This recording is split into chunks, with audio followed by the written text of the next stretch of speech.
हर सपना कीमत मांगता है। कोई कीमत पैसों की होती है, कोई समय की, कोई त्याग की और कभी-कभी अपने पूरे अस्तित्व की। ये कहानी है एक ऐसे लड़के की जिसने सपनों को सिर्फ देखा नहीं बल्कि उधार लेकर भी जिया। एक ऐसा किराया चुकाया जो शायद बहुतों के लिए नामुमकिन होता। वह हर सुबह स्टेशन के प्लेटफॉर्म नंबर 3 पर दिखता था। फटे पुराने कपड़े, उलझे बाल और हाथ में एक छोटी सी थैली।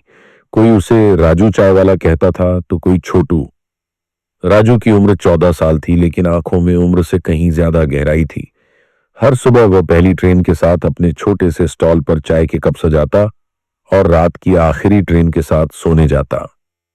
लेकिन वो सिर्फ चाय नहीं बेचता था। हर चाय के कप के साथ वो एक सवाल पूछता, भैया आपका सपना क्या है? कुछ लोग हंस देते, कुछ अनदेखा कर देते और कुछ एक पल के लिए रुककर सोचते। सपना, हाँ, था कोई सपना कभी। राजू हर शाम अपनी थैली में एक छोटा रजिस्टर निकालता और लिखता, रमेश भैया, डॉक्टर बनना है। सीमा दीदी, खुद की बुटीक खोलनी है। वो बूढ़े अंकल, एक बार फिर बेटे से मिलना चाहते हैं। हर दिन वह दर्जनों लोगों से उनका सपना पूछता और उसे अपनी डायरी में सहेज लेता। उसे लगता, शायद किसी का सपना पूरा हो तो मुझे भी उम्मीद मिलेगी। लेकिन राजू का अपना सपना क्या था, उसने किसी को नहीं बताया था। राजू जब 8 साल का था तब उसके पापा एक सड़क हादसे में मारे गए। मां ने लोगों के घरों में काम करके किसी तरह रोटी जुटाई, लेकिन जब तक सब कुछ थोड़ा ठीक होने लगा, मां को टीबी हो गई। इलाज का खर्चा राजू नहीं उठा सका। मां को खोना उसका पहला किराया था, सपने देखने की आजादी का। अब वह अकेला था, कोई रिश्तेदार नहीं, कोई दोस्त नहीं, सिर्फ एक टूटी हुई झोपड़ी और स्टेशन की चहल पहल। एक दिन एक अजनबी यात्री आया, लंबा, सादा और आंखों में चमक। उसने राजू से चाय ली और सवाल पूछा, तुम्हारा सपना क्या है? राजू चौंक गया। पहली बार किसी ने उससे वही सवाल पूछा जो वह हर किसी से करता था। राजू मुस्कुराया और बोला, मेरा सपना है कि मैं एक दिन किताब लिखूं, उन सबके सपनों पर जो कभी पूरे नहीं हुए।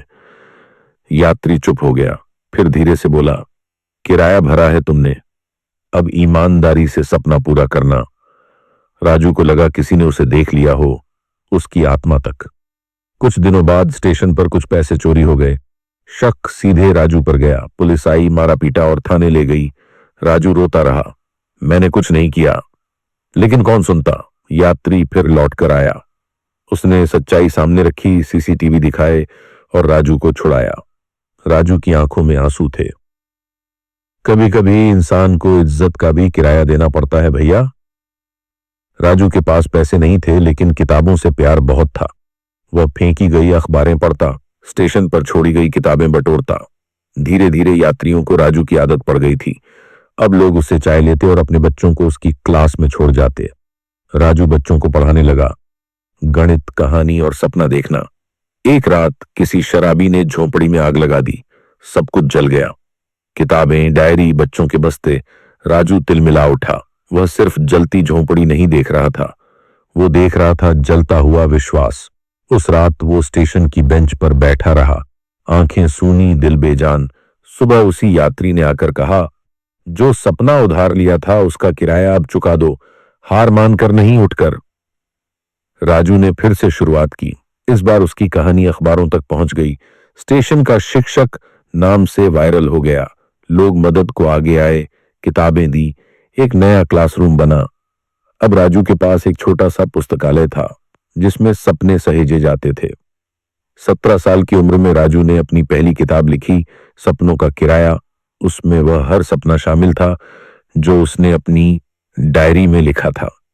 किताब का विमोचन किसी बड़े हॉल में नहीं, उसी प्लेटफॉर्म नंबर 3 पर हुआ जहां से उसका सफर शुरू हुआ था। आज राजू एक लेखक है, एक शिक्षक है और सबसे बड़ी बात, एक उम्मीद है। हर साल वो बच्चों को सिखाता है कि सपनों की कोई कीमत नहीं होती, बस किराया देना पड़ता है, मेहनत, त्याग और भरोसे का। कभी कभी हकीकत सच में महंगी होती है, लेकिन सपना पूरा हो जाए तो वो कीमत कम लगती है।